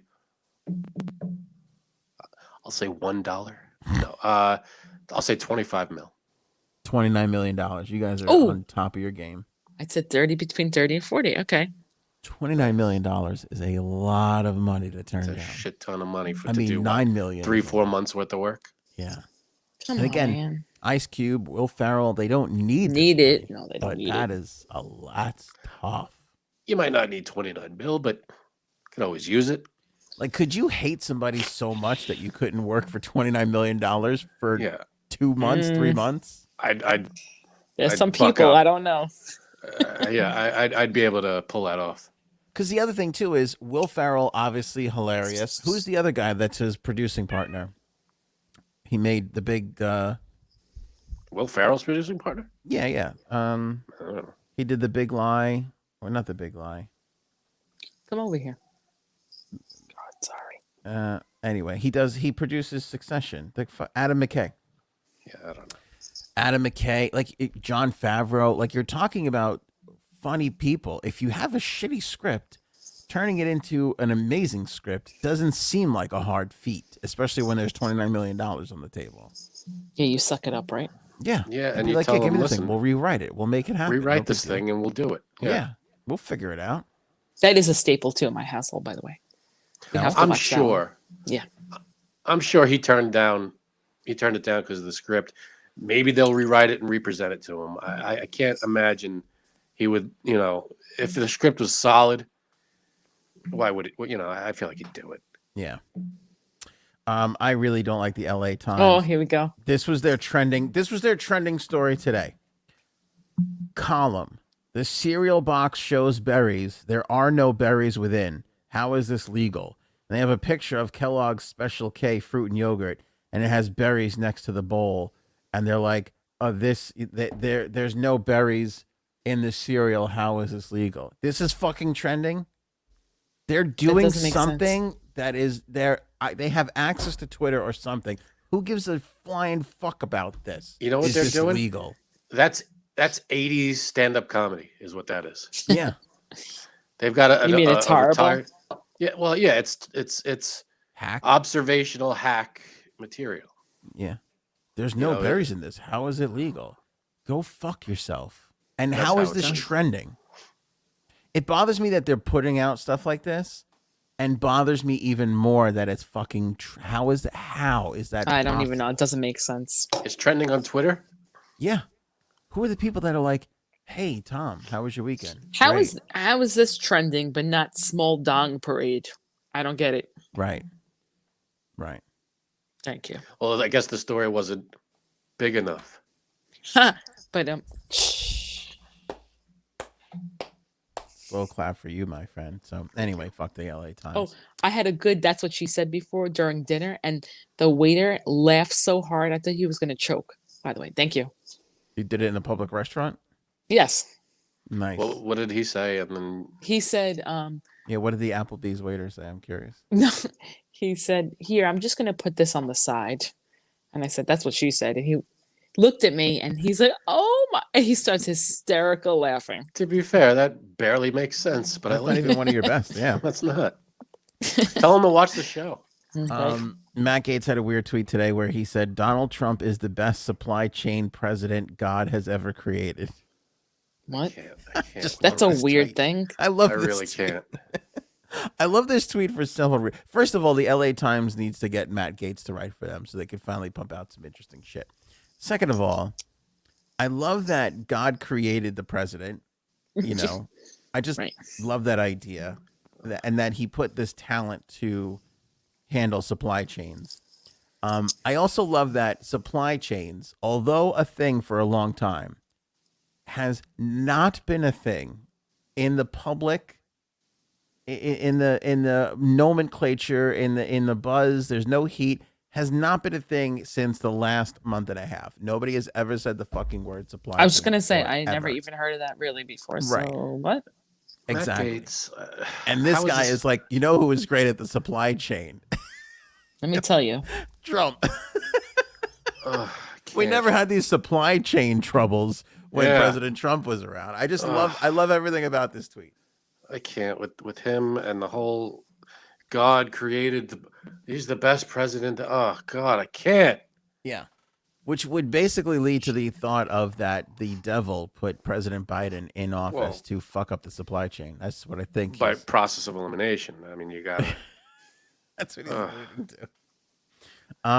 What does that even mean? It doesn't mean anything. It does. You're just hating on him because he's great at the supply chain. Oh, okay. That's what it is. By the way, I don't think anybody really knows what the supply chain is or how to fucking fix it. I just don't think it's one of those things that we all just started doing stuff and shit kind of fell into place. And now that one thing's kind of come off the rails, it's Right. fucking up 27 other things and nobody has a clue Right. on how to fix it. And then they were trying to blame Buttigieg like the last couple of weeks that because he was off on paternity leave and not doing his job. And it's like, that guy can't fucking fix it anyway. It doesn't, like, it's not going to matter. And the guy before him, whoever that was, they wouldn't have fixed it either. There's no fixing this shit. I can't. None whatsoever. I watched 4 hours at the Capitol. Jay Sabs, I don't assume that you took a break from Halloween features to watch this documentary. No. Okay. New documentary on HBO Max. I can't tell you how everybody should watch this fucking thing. Is it good? What's it about? The Capitol. It's about January January 6th. 6th. No, actually, ironically, it's about a bunch of teens swimming in a lake up at a camp, and then a That'll terrorized watch. killer. Yeah, no, it's about January 6th. But I'm telling you, even as somebody now, we partake in the news, we do this show, so we got to do more work than the average bear. Do we? And I watched a lot of videos that day. I watched a lot of videos subsequently after that when stuff came out. We talked about it a bit. Still, there was like 27 things in this that I watched. Really? That And you I didn't was- know? I was like, holy shit, I cannot believe this happened on Really? that day. It's insane. Because they basically got all the like when you look at the footage, you see everybody's walking around with their phones filming everything. They went around and got all this stuff and Ooh, got that's what I would like to see. and got people to talk about their experience. And I honestly, it's hard to feel bad for politicians. I felt more bad for their staffers because Really? when you were watching and you're seeing how the day kind of panned out for them, it's very eerily similar to 9/11 where you're just like Really? everything is normal, no big deal, and then all of a sudden Chaos. the day changes way faster than you think. The world has changed. You don't know what's happening. You can't communicate with anybody. And it's like everything is different now. You're scrambling just to find Yeah. which way to. You don't know where to go. You don't know where to go. Now, honestly, it worked out a little better for us January 6th than 9/11. We lost a lot more people on 9/11 than January 6th. Of course. And most people walked away from it okay. But still, you just don't. And the ending is crazy. Like you just like some of the things that you heard and you're like, oh, I don't know about this. Maybe the media blowing things out of proportion or whatever. You watch this thing and it's like, All right, It's- maybe I'll have to watch that then it's unbelievable. after Halloween. Honestly, I feel like everybody should watch it. You really got to watch it because it just gives you a sense of a lot of Is it on Netflix? HBO Max. HBO Max. Oh, HBO Max. Yeah, HBO Max. So I can't encourage people enough to watch it. Maybe if Frank and J Sabs actually do watch it, we'll do a full on recap because I don't want to spoil anything for anybody. But again, like there are moments in there where you're just watching it with your mouth wide Really? open. Yeah, and it's just like these are people being, some people being amazing and some people just being the most horrible, that they could possibly be, and then everything in between. Then I have to watch it. Yeah. And what I'll give this one little nugget out. What's insane is how chaotic the day was, where there was a breach on one side of the Capitol and people were already inside looting, and there was such a fight to keep people out on the other side, and the two they had no idea. Oh shit, really? Like they were like, we cannot let these people in the Capitol. Meanwhile, they mean- were already in. They were already in, and they were already in. And it's such a great study of human behavior where these people, and obviously people died, and you see some of that, but you look at some of the, like these animals just breaking things and being savages, and then at the same time just stopping in their tracks when they could have caused like Right. serious harm. And my God, I can't tell you how many times I said to my wife, if I was that cop, I would have just pulled out my gun and started shooting. Like Really? there's just no way. Like the patience of these people, they were fucking saints. Like when you're just watching people throw shit at them, hit them with bats, hit them with their own shields, like just push them to the max. The ability that at one point this guy is getting so crushed, he's just screaming like Oh, like a 6-year-old kid because he cannot breathe. Like how he didn't come out of that and just start firing. Like there's a multiple reasons why I'm not a police officer. It's unreal. Then you And this find, then you points it get out. people, then you get morons who look at it and go, "Oh, it's just like any other, tour of the Capitol. It was like a friendly." Literally, people said that. People in the Senate and Congress said it was just like a tour. It was like people walking through, like it was so peaceful. It was bizarre. I will say there's a time in the thing where I looked at my wife and I said, "Why did they just stop there?" It's so. You're at one point you're like, these people are going to kill these cops for no reason, and then at another point, when they actually have a chance to cause and inflict some real damage, they just flat out stopped. And again, it's not. There was no organized, like you're talking about different individuals. They're not like on walkie-talkies being like, should we kill this one? Should we do right. that? Should we go this way? There was none of that. It was a mob. It was just and it was just utter chaos. Like this was like what chaos really is, where just things nothing makes sense. There's no patterns, there's no nothing. And you think you know things. Like I remember watching a video where the police literally like let the protesters in, and I was like, what the hell? And then you watch this and you're like, oh, now I understand why this happened here and this didn't happen there. Okay. I'm telling you, it was Now I have to watch it. unbelievable. It's I will watch. unbelievable. You get a whole new perspective of this event, which is really crazy because I feel like when 9/11 happened, we were just all consumed by it for like Right. the 2 weeks prior, and even the month and the year after when things would come out, we just watched everything. This was so different, and because we're in such divided times, you can't really get the full story on things. The 24-hour cycle, Twitter, it's all just kind of strange. You just miss so much. But when you sit down and watch this, you get a whole picture that day, and you're like, "This is fucking crazy." Now, who put this together? Who's I don't know the name of the young gentleman or production team, but it was definitely the director was a James something or other. all right? Yeah, I gotta watch it. 4 hours at the Capitol. Yeah, and the people that talk, like obviously Congress and the Senate, you get their perspective in the Capitol Police, but you also have the people that charge the Capitol. You also have the people that were in the building that were part of all of this. There's some of those people that are in it and that they speak in it, and and there's one guy who was just so fucking infuriating. Okay, but you know what? Here's the thing, and again, this is not a critique of Trump.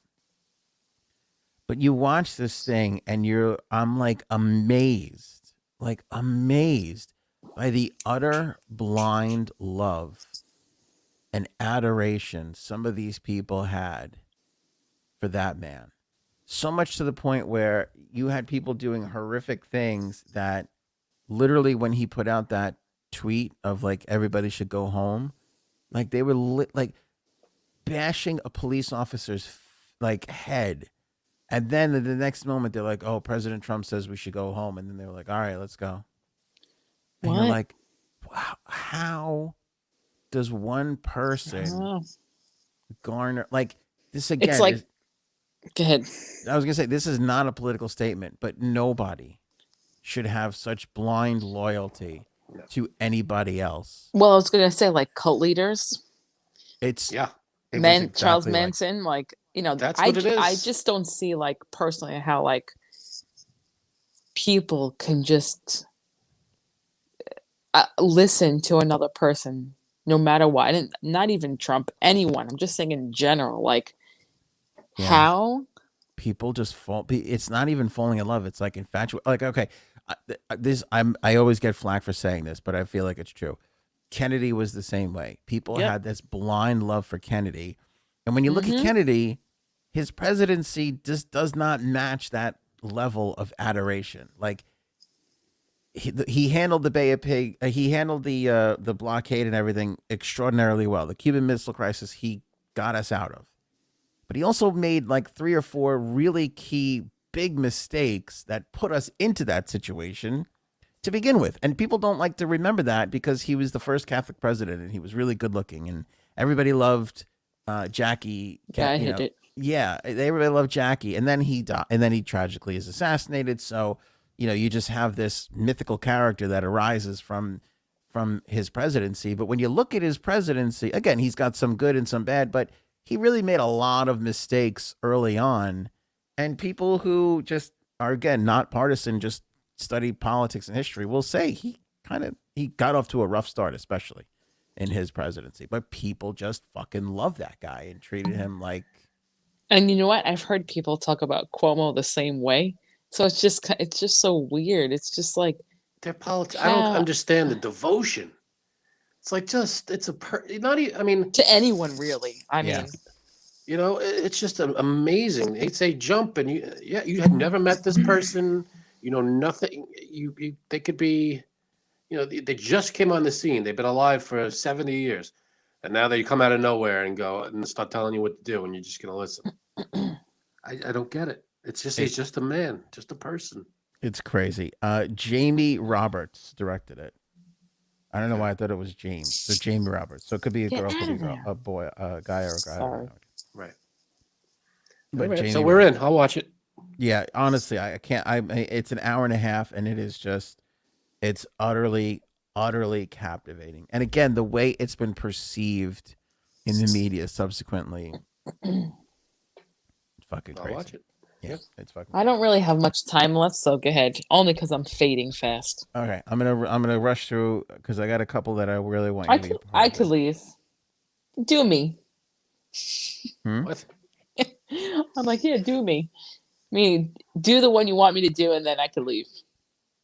All right, do you want to do the Rutgers president? I don't know. Now I feel like I'm not Whatever. really in the mood for this. Professor. Story. A professor. Whatever you want. Don't matter. When I say president. You did. You with us? Yeah, Me? let me get to the part here. Okay. She says, Why don't we plug our Star Legacy since this is it for October there, J Sabs. Tell the people how they can donate to help Star Legacy Foundation. Link in description. All you need to do is click on and donate whatever amount you'd like to give on GiveButter website, and all proceeds go to Star Legacy Foundation, which is a stillbirth foundation for advocacy, research, prevention of stillbirth. very nice. Worthy cause, to be sure. Yes. And all the information you need is at that link, is on the other side of that link. All right, so I'm going to play this. There's a professor at Rutgers called Brittany Cooper, and this comes from the Rooted, or let me see here, the Root podcast, and her name is Brittany Cooper. There she is for everybody. Whoops. Nope. God, I almost got caught watching my own channel. Now I clicked on one of our shows. Look, it's all spiraling out of You control. narcissistic bastard. There she is, right there. Got her. Okay. Yeah. And she just like ran through all this crazy stuff. I'm trying to get. So she said something crazy. Yeah. All right. I'd switch the banner back to that then. Okay. Yeah. Outside of the notion that this is going to be our existential struggle. All things that begin end. White folks are not infinite and eternal, right? They ain't gonna go on for infinity and infinity. And that's super important to remember, that white colonialism and imperialism has a beginning. And in my way of thinking about the world, that means it has an end. And so part of what we are trying to do is to imagine what are the steps that we must take to get to the other side of this very inconvenient, epochal interruption of like Black and indigenous world making. I mean, does that give people comfort on a day to day when you like just having to deal with white folks and the the travesties that they create in the sense that they want to destroy the planet? Nah, there is a world beyond even our sojourn on the earth, and so whiteness is gonna have an end date because it is not. Despite what white people think of themselves, they do not defy the laws of eternity, right? Their projects are not so sophisticated that the natural laws of physics change for them. And when we sort of humble them humble our own understandings of whiteness, it seems like the biggest giant that we face. But in the end, right, it is what I like to say is, black folks were out here for centuries and centuries and millennia. Wait, there's this one particular part that I want you to hear.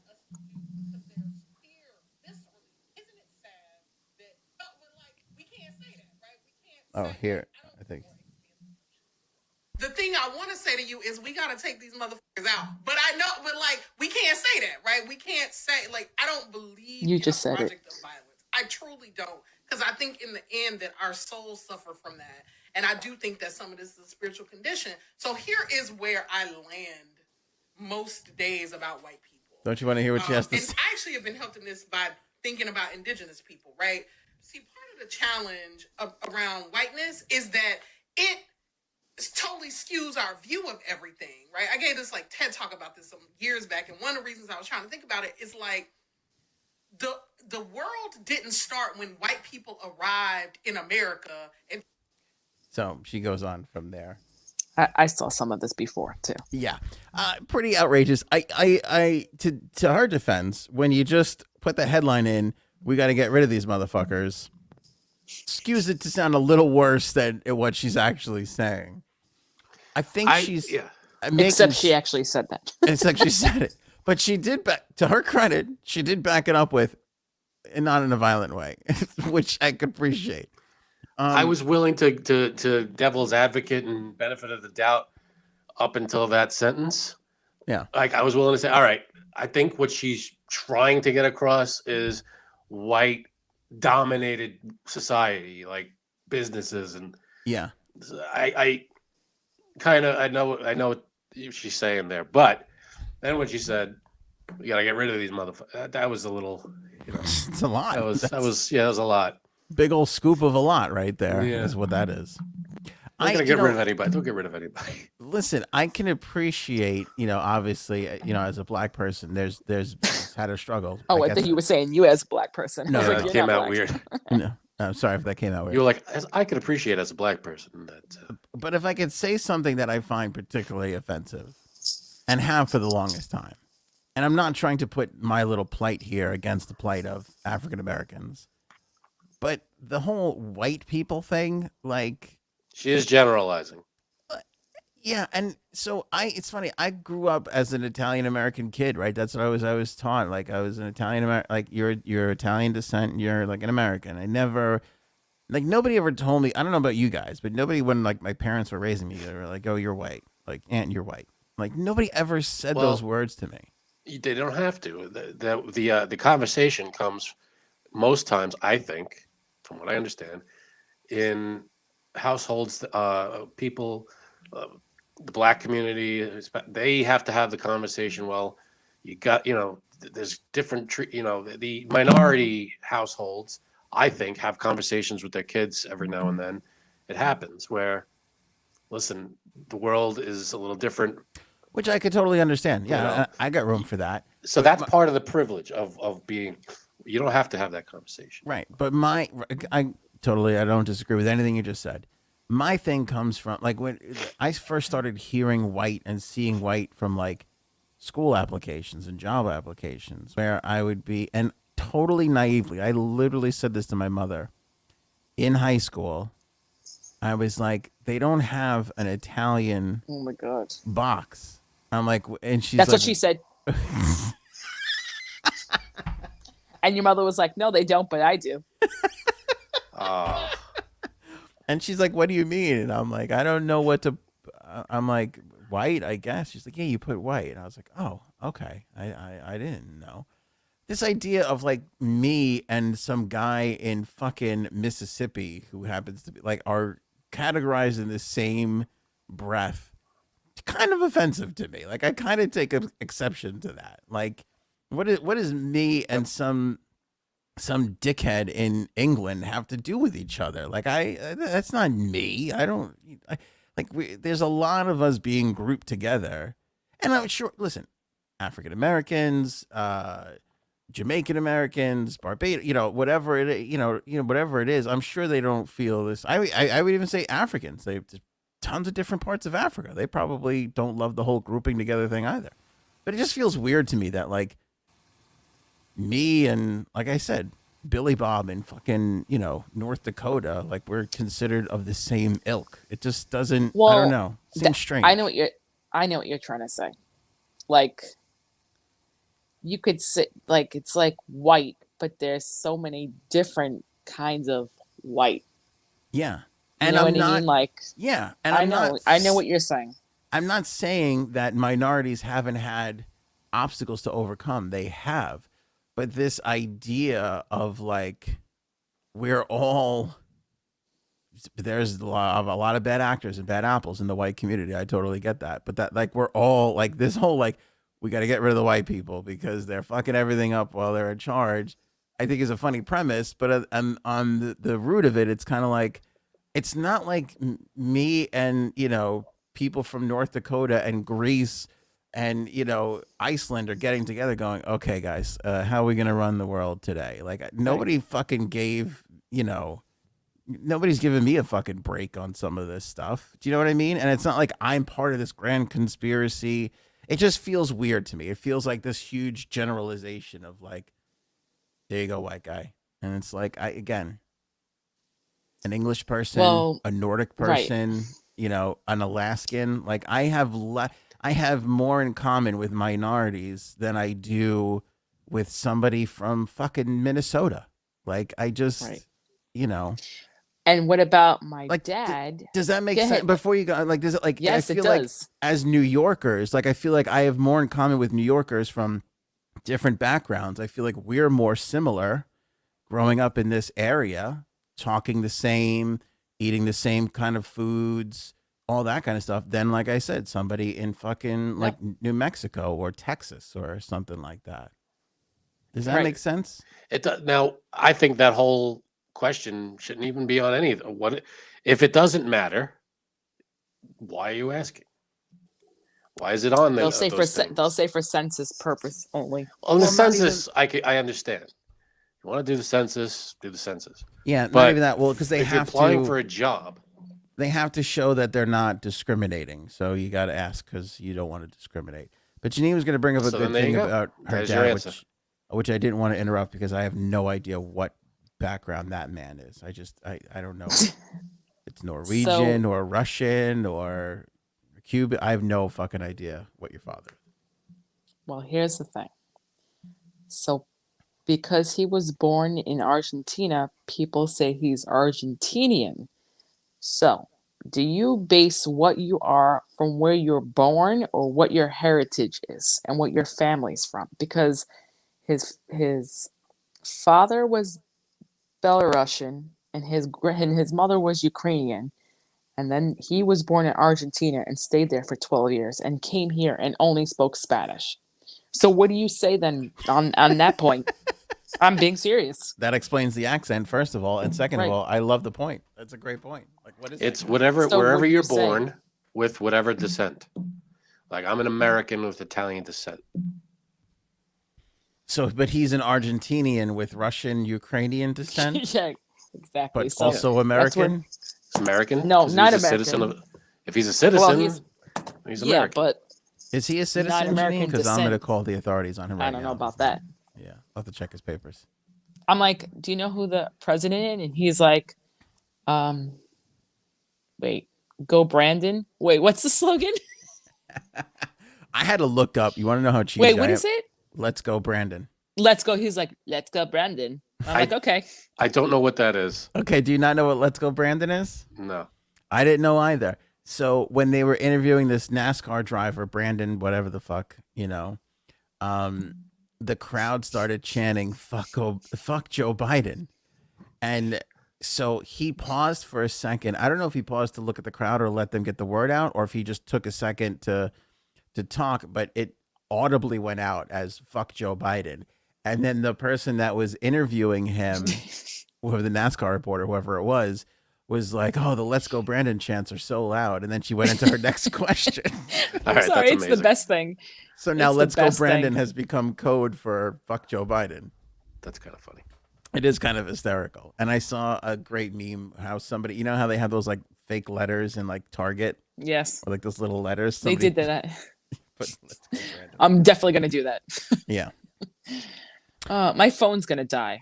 All right, I got a quick ones. Ready? What would you do as we wrap up the show with J Sabs here? This was trending on Twitter. Bridget Not Walls is her name. Okay. My son bought a book at the Goodwill store for 50 cents. When he got home, he discovered $500 tucked into the pages. Of course, he's excited and wants to keep it. Keep it. He's 30. I have no say. What would you do? Was the question Keep from it. Bridget. Keep it.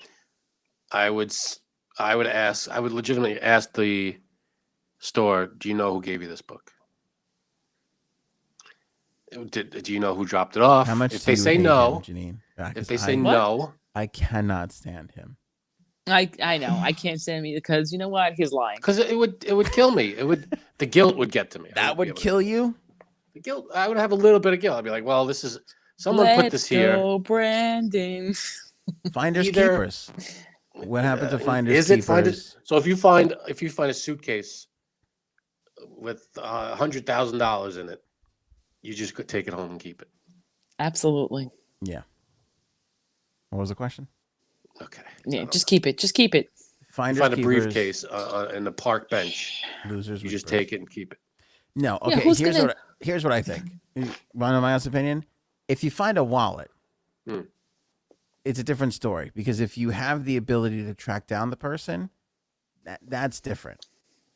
You know, because then there's a guilt factor. If you can get money back to somebody, I believe you should return that money back to them. If you find a suitcase and there's an address on it, that would be tough.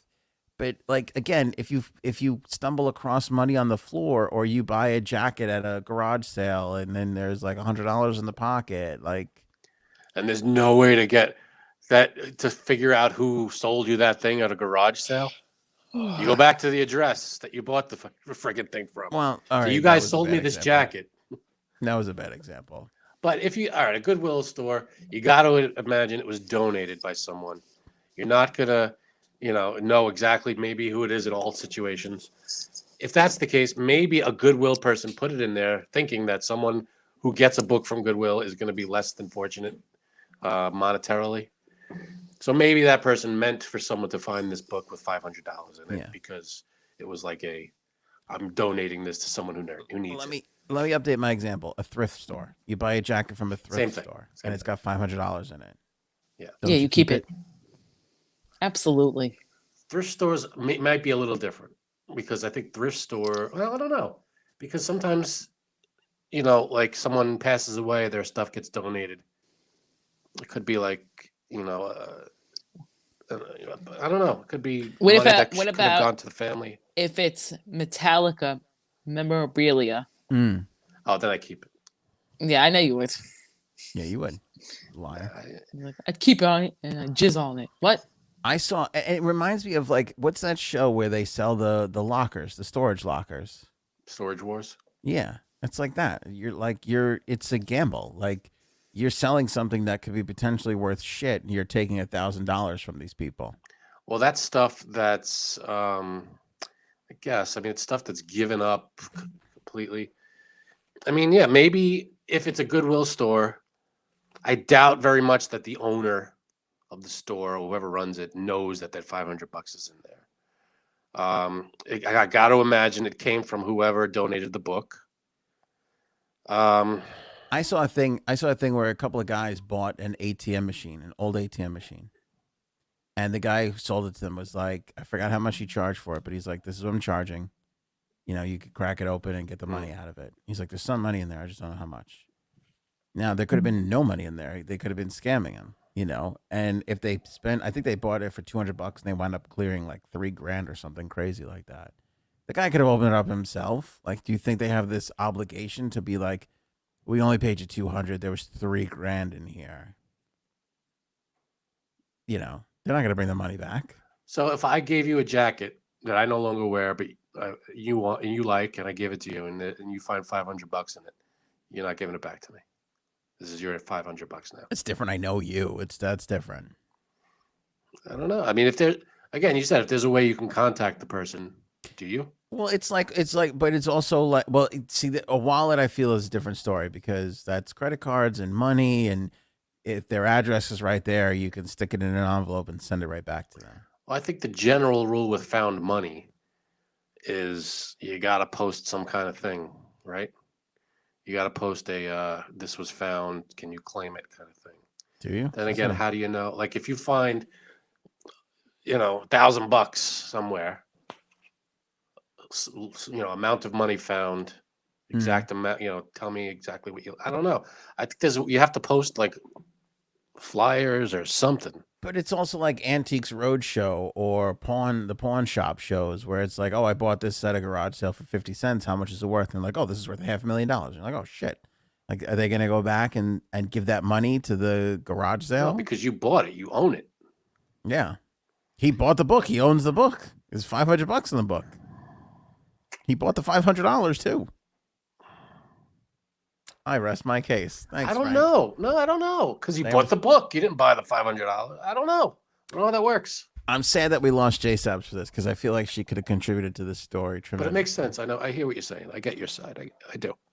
So, man's fingernails. Let's talk about this quickly. Okay. I had this thought today. Now, I had my Jumpstart coffee early this morning because I had a big, long day. Usually my Jumpstart coffee comes around 2 or 3 o'clock. That's when Daddy needs his go juice. I knew I was going to have a long day, so I made my thermos up. By the way, it's not a thermos. I don't know what they call it now. Isn't thermos a funny word? You're a funny word. Thermos. Anyway, I made my coffee up. I had to travel pretty far, actually almost to where you live. And so I killed my Jumpstart coffee right away because I was subsequently on like 4 hours of sleep last night. Did not get a lot of sleep. So it was around like 3 o'clock and I'm hitting my like lull for the day. So I'm like, I got to go get some coffee. So I go to this local coffee shop where I was doing this podcast consultation, and I order my coffee, and the guy behind the counter has his nails painted. Okay. Like painted, like, nicely painted, manicured, would you say? Sure. Yeah. And I looked at that and I was like, I couldn't help but think, like, I just became fascinated by it and fixated on these painted nails. Okay. And I started thinking about it, and I was like, men are painting their nails a lot more lately. Like straight men, gay men, transgender, like you just like name it, like emo guys, like guys in bands, like even like catchers in baseball are like painting their nails like white so that the pitchers, like when they put it in between their legs and it's dark, the pitchers can see what it is. And so I don't know if this guy was gay or transgender. It doesn't even matter. But I started to think to myself, like, would I ever paint my nails? Okay. And then I started to think about if this made me laugh so hard. You got to let me get through this. If I was transgender, or if I was gay, or whatever it was, if I was transitioning, whatever you want to call it, would I paint my nails? And I started laughing hysterically because I feel like my laziness would prevent me from being a good transgender person. Like this idea of like So all if you're my transitioning life, to be a woman. if I was transitioning to be a woman, I think I'd be a huge failure of it. Yeah, you'd have to shave your beard probably. That's step one for you, and I don't think you're passing that step. So that's the end of that. I just started having this vision of like I would be the worst. Like, because when growing up, like my mom, my cousins, my aunts, everybody, like they always complained about being a woman. the high heels and the makeup and the nails and the maintenance and all Well, this stuff. And I started thinking about it, and I was like, I would probably, if that was who I was, like if I came to the revelation of like, oh my God, I'm a woman and I got to start acting like, I'm more comfortable being a woman. I still think my laziness would so get in the way that I would be such an embarrassment to the trans community that they would be mad at me, that they would be upset with me, and they would kick me out. Well, it depends on how lazy you are. Well, Because you know me. How lazy am I? I happen to be a very high functioning lazy. because there's a bunch of things I'm sure that goes along with transitioning, like taking a pill every day. Right. Would you do that? Well, Would that's you my have to- point. Like, Would you I be am not lazy enough to do that? on the transitioning scale where you're kind of like, I'm going to put a dress on and see, like, where I guess at the end of that scale, you would say, let's turn that penis into a vagina, right? That's on this side of the scale, which it's not a requirement. Don't Dave Chappelle me, people. Not a requirement, but let's say that's on this side of the scale. And let's say the beginning is just start wearing women's clothing, taking care of your nails, put on high heels, that kind of thing. I don't even know if I would get past this. You would wear the part of it. clothes. Wearing the clothes is just changing your wardrobe. Yeah, I think I could get, I think that would be the thing, but I then started having this vision in my head of like transgender women coming up to me going, "Listen, we've been talking and you're just not We would say we appreciate the effort, but what effort? right. Yeah, There's you don't have the nothing effort. about you, Anthony, that says I'm committed to this." Because to be fair, being a man, there's very little to do. There's not. We have look. You get a haircut and you shave your face. I That's haven't it. shaved in a month, There's and it's not a lot to do. There's But you got perfectly. there are women, and I'm sure trans women who are very natural. They don't wear makeup. I'm Sure. they just grow their hair, and that's Sure. that. Yeah. You could do that. I would All be you the probably worst have to do natural is maybe transgender woman, though. I would be like they would. I feel like again, like if I went to the trans rights thing, they'd be like, "What do you? Thanks for the support and all of it." I'd be like, "No, I'm trans." I feel like transgender people would roll their eyes at me, going, "Honestly, we can't have you." Hey, just you could be trans and not look extraordinarily feminine. Sure. Yeah. So you could pull that off, I You think. think that's okay? I feel like, especially, I feel like, being trans is, it's work. Like, it's like Sure. when you have that, okay, this is who I am, and you got to make that, you got to dedicate yourself to, to that. I don't have that. Yeah, the very few trans women that I've ever seen looks like they put on the makeup, the outfit, they go the whole. Yeah. But yeah, then again, who knows? Maybe I've met a trans woman who looks very masculine. You never know. I'm sure all shapes and sizes and all no makeup, lots of makeup.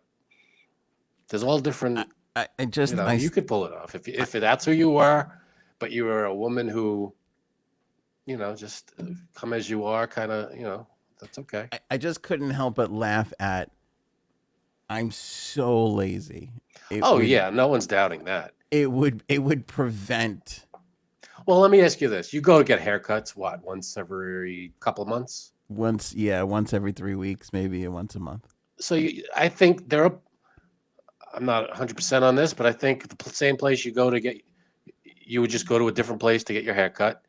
And in that same place, they would do your nails and maybe even your makeup. I feel like I would be, I would do it, but it's just. You wouldn't do it yourself. You'd have other people do it. Like you wouldn't paint your own nails. I'm sure you'd go and get it done. But there's something about, and I'm talking about traditional woman versus traditional man in a transgender sense. So like if you were born with traditional female parts and you wanted to trans into a man, right? Yeah. I feel like you're transitioning into an easier existence. There's nothing offensive about that. Like, you're here, you're in, I don't have to shave territory, and I could just wear, I wear the fuck I want. Like, it doesn't really like.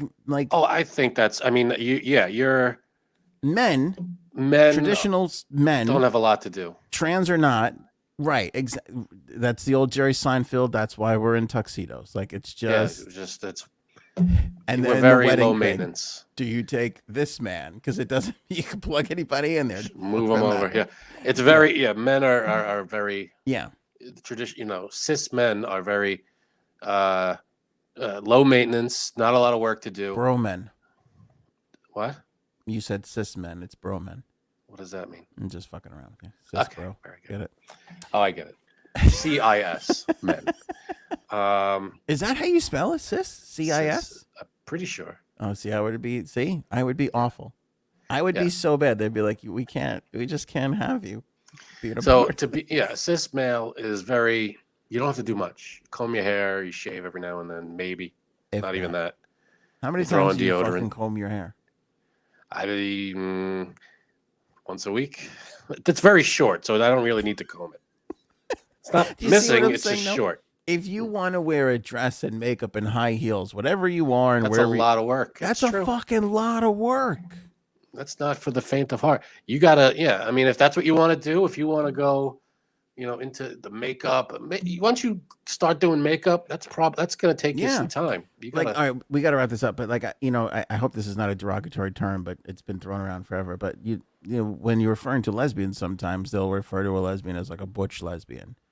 You know what I mean? Like, who kind of, maybe shorter hair, more. I'm not sure if that term is. I don't know. Like, is there a butch transgender woman? Like, would I be able? Because then I started thinking about, like, how could I stay in the club if this is what I wanted to be? Can you pull it off the way you look now? I don't know. Yeah, because I feel like I would be a huge. Maybe I'm watching too much Larry David. I don't know, but I feel like I'd be a huge embarrassment, so much to the point where they would be like, kind of like Groucho Marx. I don't want to be a part of any club that would have me. Have me as a member. Yeah. Like, they would be like, look, we can't have you on our team. You're bringing us all down a notch. You're dragging the average. We're out here trying to fight for our rights and whatever, and you're fucking walking around the way you schlub bastard. That a culture of people whose sole existence is based around accept you as you are. I would be so bad at it that those people would look at me and go, we can't accept you. We can't accept you. We're not accepting new members at this time. That's just what I said. All from this guy's painted fingernails. I just went down this entire. Wow. That's insane. To be fair, I did wait like 6.5 minutes for the coffee, so this was all happening during this time frame. Is there anything you want to tell us? Or? No. I'm just saying, like, I was thinking about it, and I was like, it's fine. I just thought if that's how I really felt, I would totally feel different and have to put in that effort. But knowing what I know about myself, I feel like I would just be horrific about it, and I feel like my new trans friends would be like, hey, do you want to get up and get dressed and go out? And, and I'd just be like, I don't know. That sounds like a lot of shit. I'm sure I'm sure there are lazy people in every community. So you're going to be fine. You'd fit in. You'd be all right. And then I started thinking about, like, when I was younger, like, remember when we were younger, we'd go out at 10 o'clock at night, where you'd start drinking at 10 o'clock to leave the house at midnight to get to the place at like 1 o'clock in the morning. Forget that crap. And the idea of that now is horrible. Like, I started thinking, would I be into it then and then just sputter out and just be like, I'm going to be here in my sweatpants? No, you'd be, however old you are now, trans. So it's not like you'd suddenly turn into a 21-year-old trans person. You'd be you. Right. But that's what in my head, I'm thinking, would I have been a great trans at 21? Then. And now I know I would be just a lazy stay-at-home trans. Like, people are like, hey, let's wear a dress and go out. And I'd be like, yeah, I'm going to just be in my sweatpants. You'd be whoever you are right now, trans. So you'd be lazy. Yeah. You'd be very nonchalant, come as you are. t-shirt wear. Well, but maybe you'd wear a dress. Who knows? It I doesn't feel matter. like I'm letting down straight men right now as a group. So why would why would trans me be any different? No, I mean, I expect nothing more or less from you. Whatever you want to wear, whatever you want to do. I'd be very shocked if you took time and threw on makeup and did I'd be shocked simply because of the effort it takes. I'd be amazed that you would put in that much effort into your look. Yeah, like that would be the big surprise. Not that you were transitioning. That wouldn't surprise me. What would surprise me is the level of commitment that you would need to do that. See, you're new. Thank you. You're speaking to my. You know. I'd be more shocked at that than you actually transitioning. Right. That if I said, Frank, I'm transitioning, you'd be like, okay. Like, yeah. If I showed up like to the nines, looking like dynamite, no.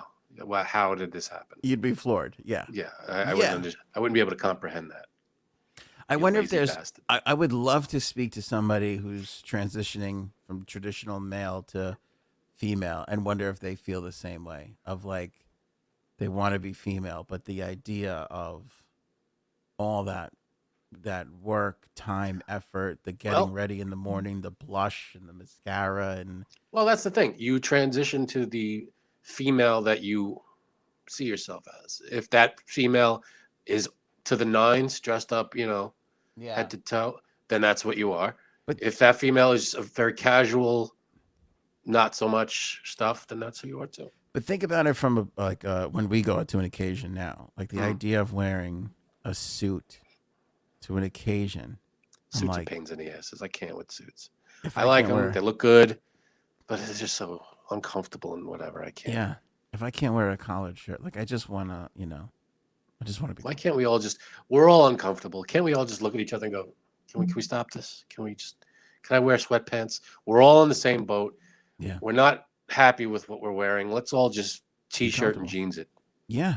Why are we all, I mean, I get that it's a special occasion and, food's expensive, but we all just want to be comfortable at the end of the day. It's expensive. That means I got to wear a tie and a tuxedo and get the hell out of here. Yeah. Why we don't have the agree on balls, you or I, to host a party, like an anniversary party or birthday party. We don't have the balls to put it in a classy restaurant and encourage everybody to show. We couldn't do it. Even if just because of the restaurant, we wouldn't do it because we wouldn't want to. Even if, let's say, private room, who cares? Even if you got to the point where you sent out the invitation and it said on it, please wear jogging pants and sweats, please come comfortably, I still think everybody would feel so uncomfortable that they would come. Like, I remember my mother got invited to a wedding one time and it was like, please, no gifts. We don't need gifts. We just want to celebrate. Please, absolutely no gifts. Every fucking guest at the party showed up with an envelope because they just were like, how do I know? It's not a gift. It's money. Yeah. I think maybe they meant no. No, they meant nothing. They meant no. No, but people probably read it as don't bring an it. actual physical gift. Yeah, I get it. But money is a different thing. I don't know if we could pull off a real nice restaurant and, hey, the 60 of you, please come and let's be in jogging. The only thing, you'd have to make that the theme. Like you have theme parties. This theme, and you make the invitation look very casual, and this is the dress code. We're not, you have to dress in t-shirt, jeans, or t-shirt and sweats. That's the party. If you say, come as you are, everybody will dress up a little bit. My wife and I had the idea because we got a lot of stuff coming up for the kids. So there's going to be, communions and all this shit. I know. Fun. But my wife and I had this idea of, wouldn't it be awesome to throw like an 80s VFW shotgun wedding themed party? Because we were actually in the firehouse, and they have like one of those rooms where you could tell there's somebody's had like a thing in there, and there's like the kitchen, because they have like events and stuff. And I was like, wouldn't it be fun to just, instead of going to the fancy restaurant, to just like totally do it up with that stupid shit that you buy and you fan out and open up, like little, like that, whatever you call that thing, paper. I don't know how they called. Yeah. And then like you take the big long fat crepe paper and you twist it up and like just total 80s style, like trays of food. I'm like that. I feel like that would be so much fun. And I said I would even spend the same amount of money on food. Like I don't care if there's lobster rolls in those trays. Just this theme of like folded tables and really bad folding chairs and the wood floor and like the shitty DJ and the poor lights. And I was like, that would be so much fucking fun. And she's like, that really would be fun. And I was like, we'll never do it because we'd be too afraid of people like judging us, being like, oh, this is what they're doing. Like, what are they? No, I think if you having money troubles, present it that way. I don't think you could present it. I don't think you could present it any way that it would work. I don't think our idea was so pure and so innocent of like this would be so much fun to just turn this. We're all going to super nice parties. Your niece's thing the other day was nice, and we're all doing this nonstop. Wouldn't it be fun to go back to what it was like when we were going to such and such's confirmation, in '89 when it was at the wood paneling VFW. everywhere. The wood paneling, yeah. Yeah, the basketball hoops lifted up. Exactly. Yeah, that's the way. And, you could get away with that, and you could just tell people this is what we're doing. Like you just explained to me, if you have like 50 people at this thing or 30 people, you just take a few of them aside and say, we're having this kind of party because we think it would be fun. I still think people would think, oh my God, they're having money trouble. They're doing bad.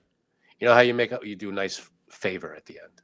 See, we're not, Well, that's what I started saying to my wife. Like, could we serve filet mignon and like lobster or do a huge lobster bake or something? And I think you could get away with it. Everybody would have a ball at that thing. Don't you think they would have fun? And I even thought let's wear even just like roll up the jacket sleeves and that kind of shtick or what. Not that we would tell people what to wear, but like we could totally guss it up and do that whole shtick.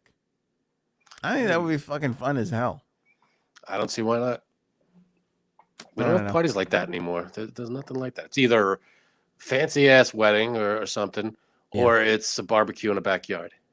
I wonder if people are still having those kinds of parties in other parts of the country. I'm sure they are. I feel like this is a New York thing. Like we have such restaurants and every restaurant has a room. So like the idea of like a VFW style thing, I don't know. I think they have those.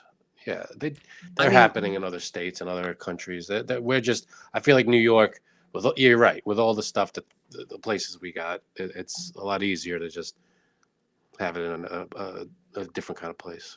Like the last time I went to a party like that, I feel like I was in the 8th grade, and it was a 40th birthday party, maybe. So again, not a huge. I mean, a milestone, but not a sweet 16 or a wedding. Yeah. But it was in the basement of where they have all the high rises. It was Lindenwood. It was like the basement party room of this apartment complex, and everybody gathered. And again, it was all the paper tablecloths and all that shit. You're talking about like what 30 some odd years ago. Yeah. It's just been forever since I've been to a party like that. Well, you have one. I'll be there. All right, buddy. All right, we got to leave it there. You got anything else? I'm good. All right, appreciate you guys watching or listening. Don't forget to visit the merch store, shopanthonyonair.com. I want to thank the moderators. I want to thank everybody. Happy Halloween, everyone. Who's supporting us with direct donations. Mm-hmm. Happy Halloween. Thanks to everybody who's been buying Jumpstart Coffee Company. Chris is an animal from Jumpstart Coffee. He's like going in and he's like thanking people in the comments too. Like I bought it and I love it. He's like reading all the comments. I love that guy. Good. He's a beast. So thanks to them. If you're picking up merch, we appreciate that too. And of course, obviously if you've had a chance to donate to Star Legacy, that is utterly, utterly appreciated. So totally. That's it for us. Have a great Halloween. Don't eat the unwrapped apples. Bad news. And we'll catch you on the next one. What candy are you giving away for Halloween, Frank? Reese's Peanut Butter Cups, the best. Milky Ways. And we got some like sugary candies, like Nerds and things like that. I'm looking at a nerd.